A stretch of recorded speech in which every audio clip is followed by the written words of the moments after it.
The Medellin cartel. I am ashamed to say that the first thing that popped into my head was that movie that Vince was trying to make in Entourage.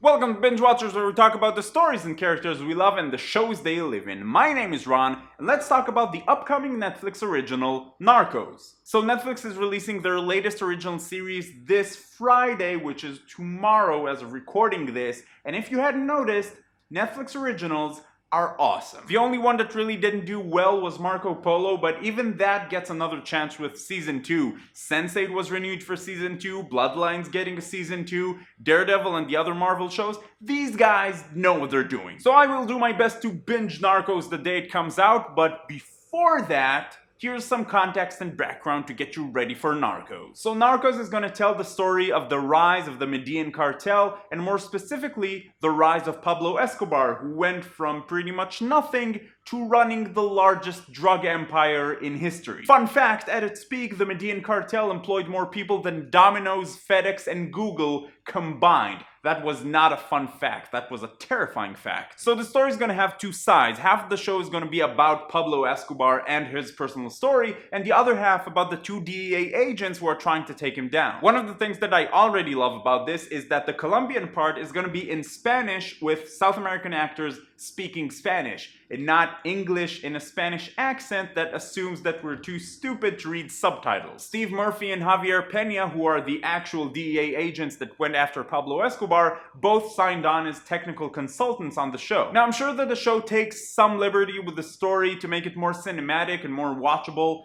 and maybe not to piss off certain governments, I don't know, but according to everything that's come out so far, the show aims to be historically accurate. There's going to be a lot of actual news and documentary footage kind of weaved into the show, which I personally love because that always enhances the experience. Like any show, I'm personally going to be treating it as just that, a show, and my opinion of it, whether it's going to be good or bad, will not be affected on how historically accurate it is. Having said that, I am hoping that this is going to be historically true because I'm not going to say no to a history lesson. So Narcos opens in the 1970s, where a crackdown on Chilean cocaine producers shifted the industry to Colombia, where a lot of the series was actually shot. The show is narrated by Steve Murphy's character, the DEA agent. The creators of the show used a storytelling device called the omniscient narrator, or in this case, the first-person omniscient narrator, where the narration is told in first person by one of the characters in the show, but he also tells you about the thoughts of other characters